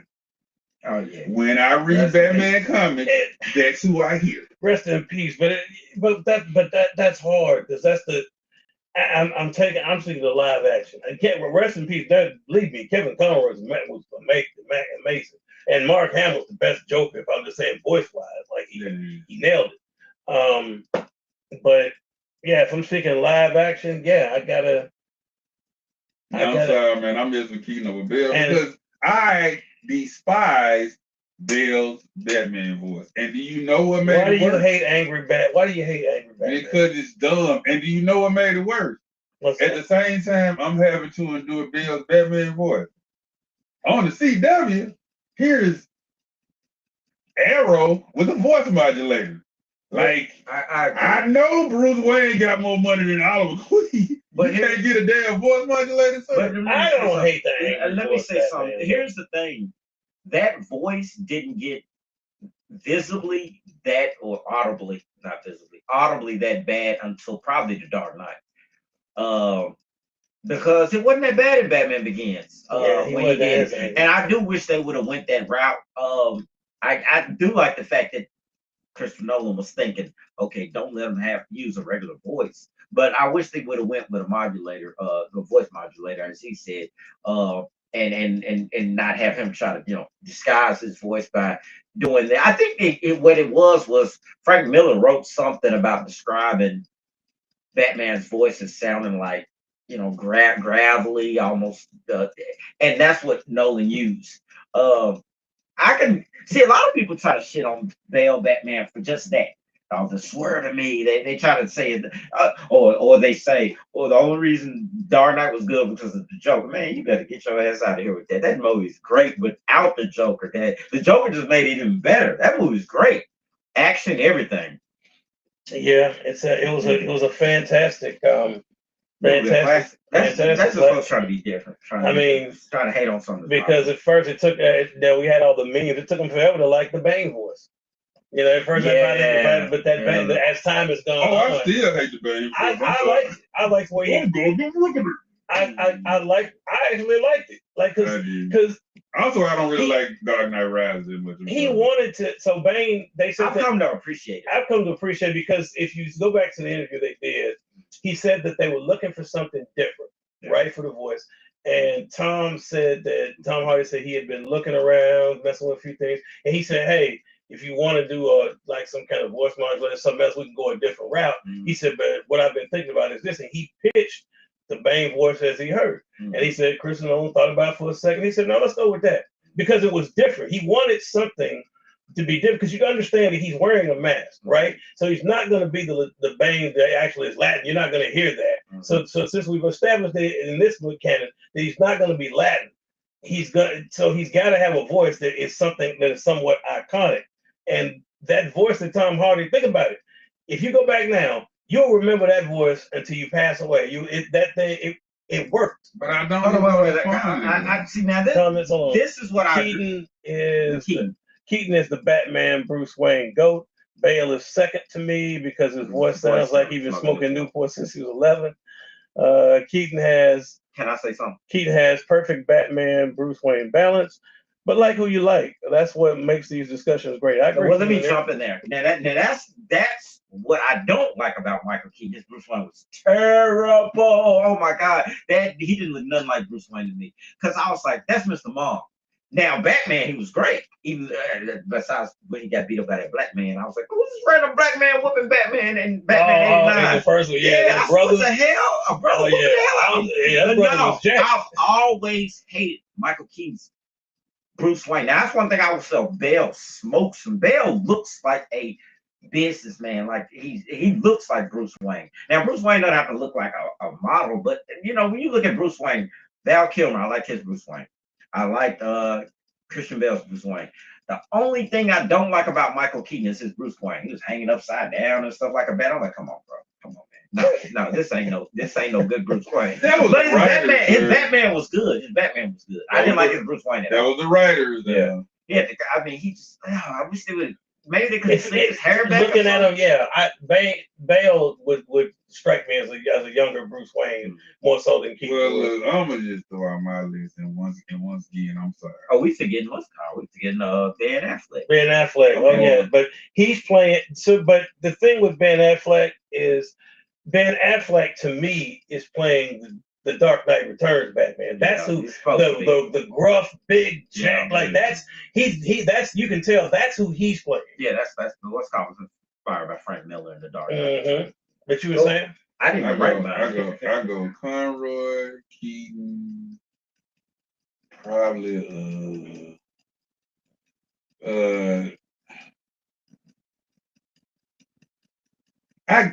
You don't have that many live athlete, choices. and then I guess forget Val Kilmer. and then Bell. No. Val Kilmer, Val Kilmer. Nah, listen. Val Kilmer next to last, cause he was the most whiny ass Bruce Wayne on earth. George Clooney. Y'all forget him. Oh no, I didn't forget him because he's dead ass last. Yeah. Okay. It's Clooney then Kilmer for me. Mm-hmm. And last place is Now Clooney would have been a good Bruce Wayne. Yeah, but he was in a goofy movie. I'm sorry. He was in a super goofy movie. But he would have made a good Bruce Wayne because he has a suave businessman type of look. And even in the Flash, when he showed up, I said, okay, look, I can take him as Bruce Wayne now. After the fact, but he was in such a goofy movie and nobody took anything serious. The head bobbing, pulling out the credit card, all that, and the most atrocious, the bat nipples. Yeah, bat nipples. Hey, the bat suit does not have nipples. Spoiler alert.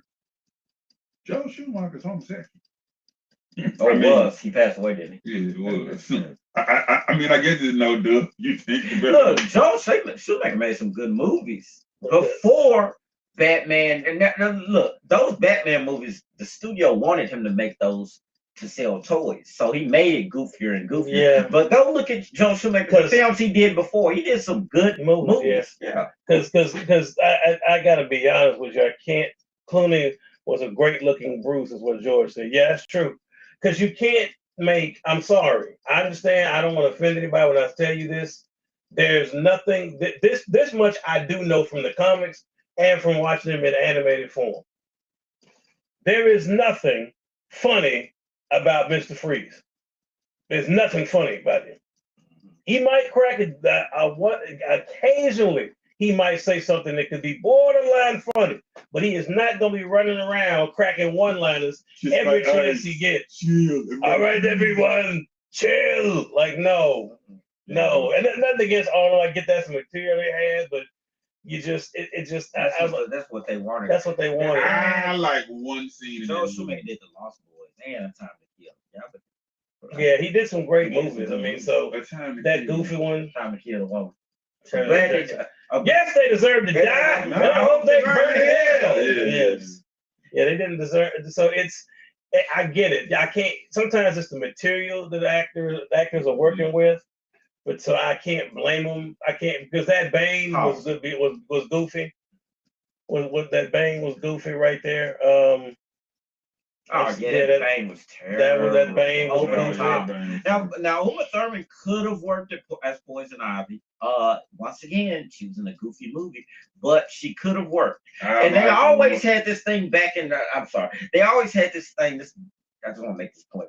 This thing back in that time period where everybody had to be a goofy nerd, and then they become villains. And that's why I hated when Jamie Foxx did it as Electro. I'm like, oh my God, this is like some 90s stuff. They got him with the little comb over. He had the glasses, goofy. Then all of a sudden he become Electro and become a villain. Like, oh man, come on, man. That's straight out of 90s Hollywood superhero movies, right? Yeah. I would just say though. Go ahead. The only scene that I like in Batman and Robin is when they're kind of floating in the air trying to get the diamond.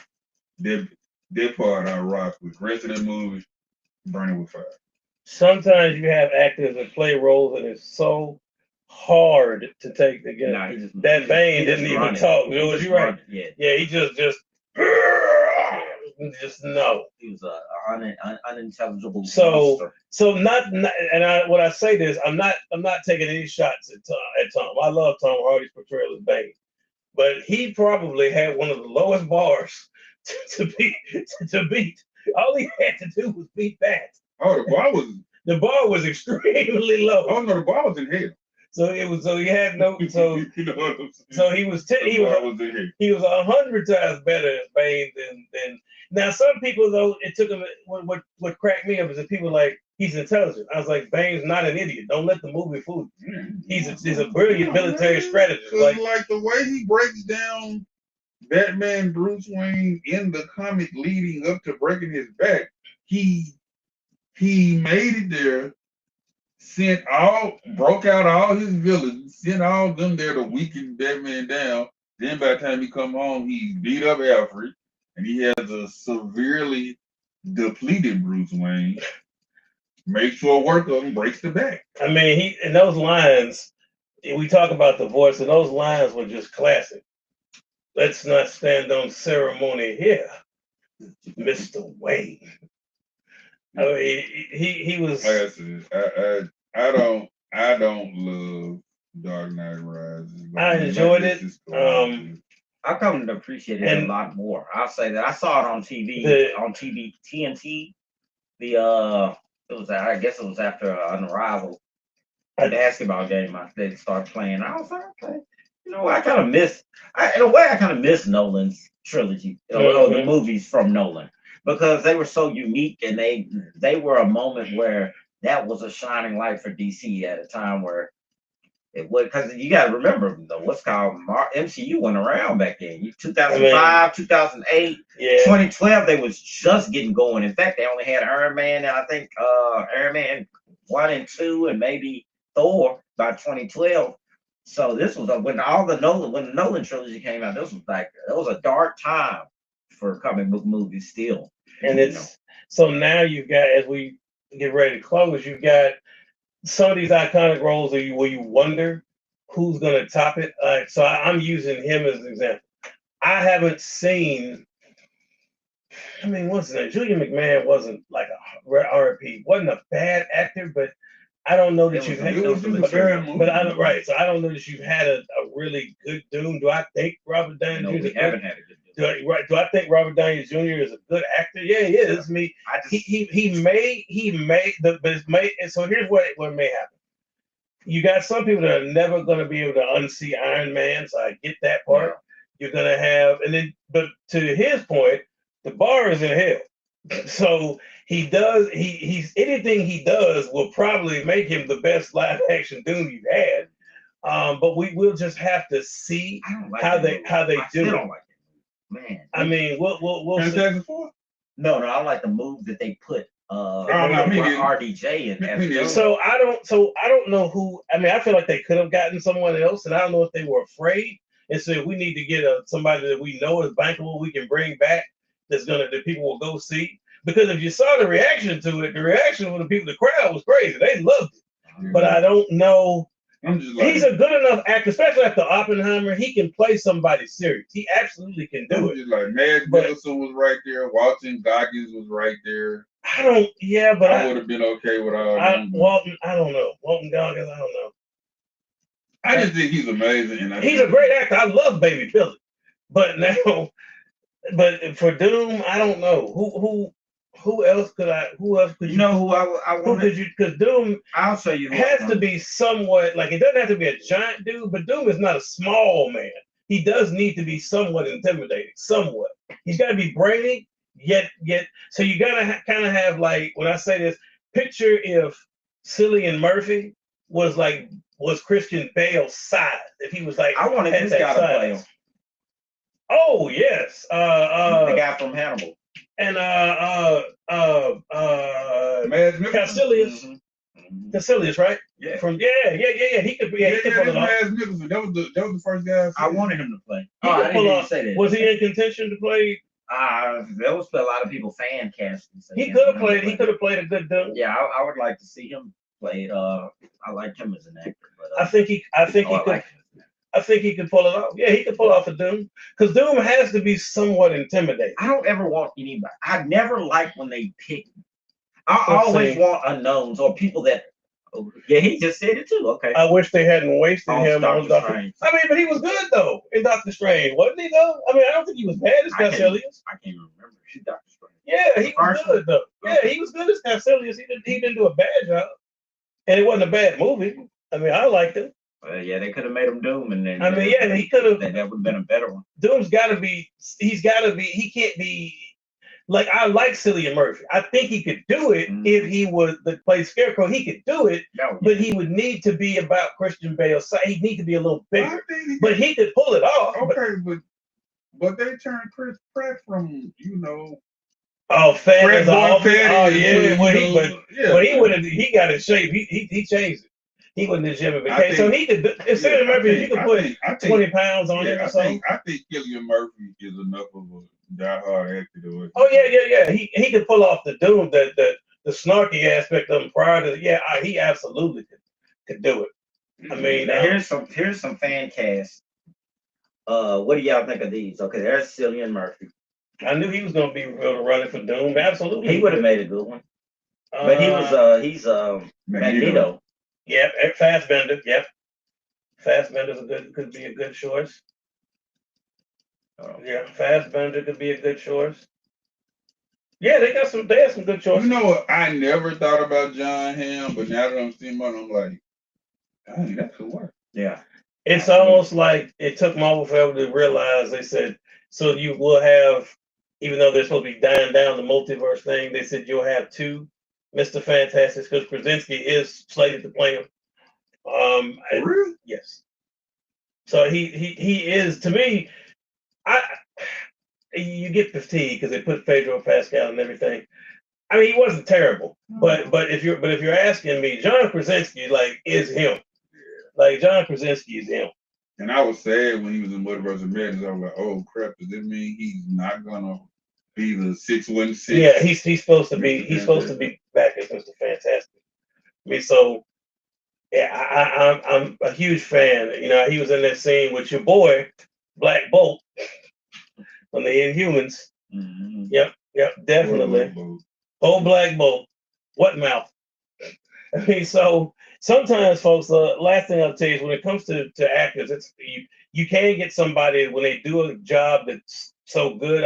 I use him all the time. We sat up here 20 years ago, and we absolutely trashed Hugh Jackman, trashed him, and now it's hard. A lot of people did. I know, but because he was a Tony actor, he's a stage actor. Mm-hmm. So now we sit here and now we look and we have the question: who is going to take up the claws? Like after that, you tell me, because I don't know. It is going to be rough. It's going to have to be an unknown, just like Hugh Jackman was an unknown. I mean, who's going to take up the claws? I thought he was committed to playing until he. I mean, you know what Deadpool said. He'll be in Doomsday, in the new Doomsday, but going forward, X-Men, no. So I don't know. I mean, it's so tough with Marvel because I feel like it's gonna be hard for Marvel to reboot because they nailed so much, they got so much right.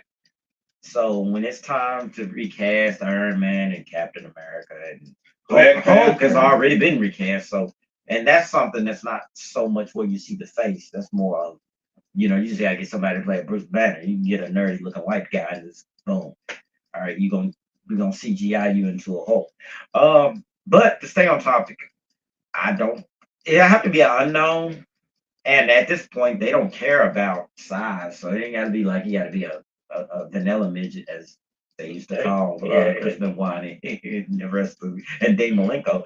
But it just have to be an unknown as a solid actor, really. It'll take a while for people to get over, just like anything like that. In the show, in the video game, there's a guy that they based him off of, the guy that voices him. I forgot that actor. Mm-hmm. But they have that he's possibly who they may take. I'm finna jump out the window now. This is a left field choice. For who we talking about? Wolverine. Okay, to play my favorite mutant. Go ahead. What you got? Daniel Radcliffe. Harry Potter. Hear me out, man. He is in contention. I heard that. The boy code. All right. Okay. I know he's gonna have to change his look physically and all that, but I think he could do it. I don't think he will do it. But I want all them Fox folks to sit down. Like, I love y'all, but it's time to bring that ship into the shore. But what's the guy's name that they wanted? Oh man, I can't think of that guy's name. He's a good choice. Go ahead, what you're saying. I'm gonna figure out what. Just that dude, and I think most people who know me know my Storm choices, like Jodie Turner-Smith, the Wonder Wife. Yeah. As long as she got some cold, some melanin. Yeah. I do not want another mixed Storm. I do not want another mixed Storm. But then again, I don't want that bald-headed Storm.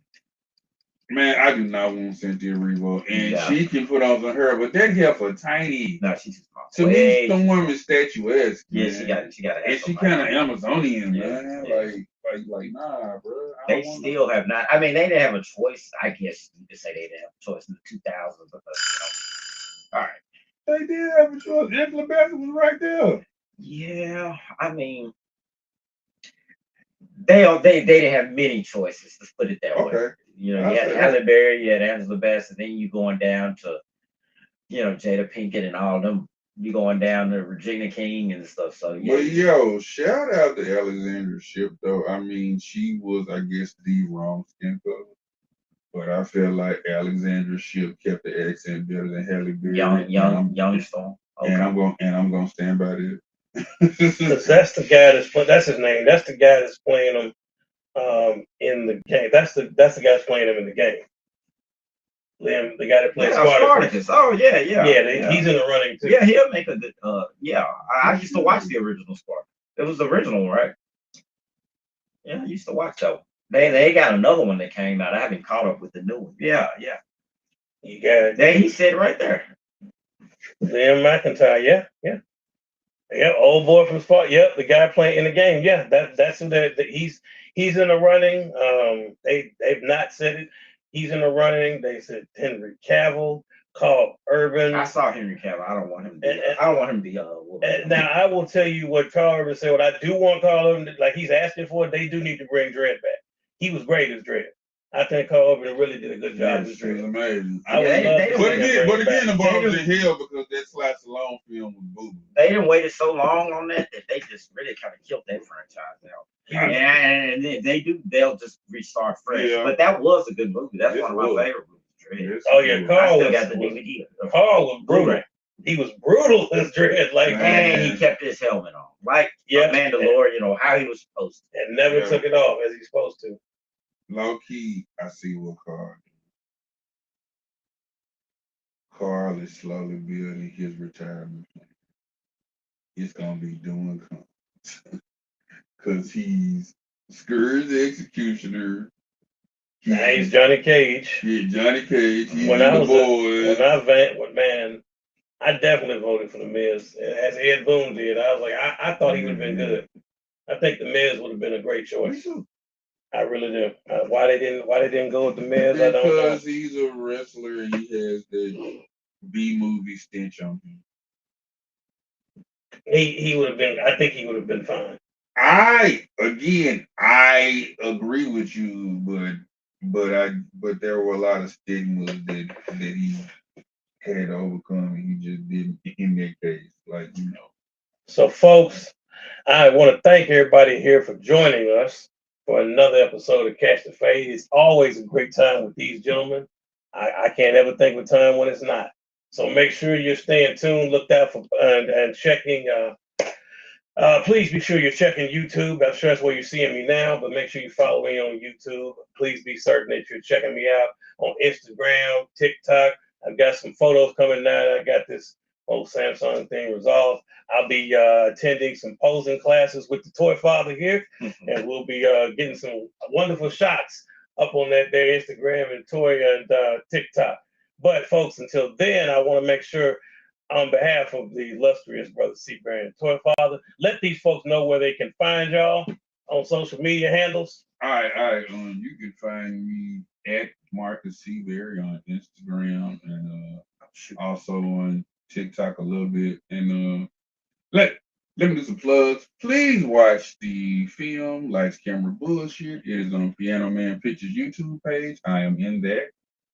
Also be on the lookout. Hoop Street is probably going to be hitting the festival circuit. I have a little bit of a role in that. And I just filmed a role today.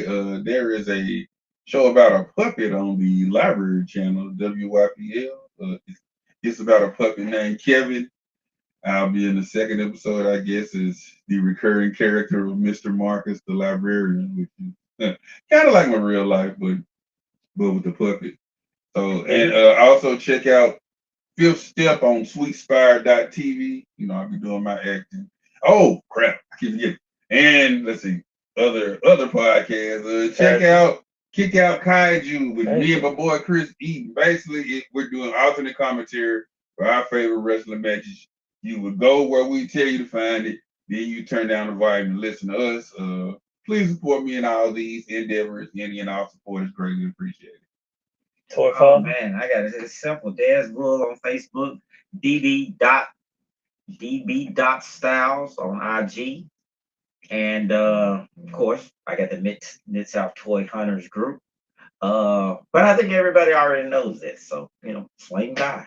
Check it out. Yeah, check it out. Folks, thank you for joining us. And as I said, please follow these talented gentlemen on their socials. Thank y'all for supporting me. And as always, I want you guys to remember to stay tuned. I want you to remember to stay collected. Above all, stay great. And I promise that we will see you all the next time that we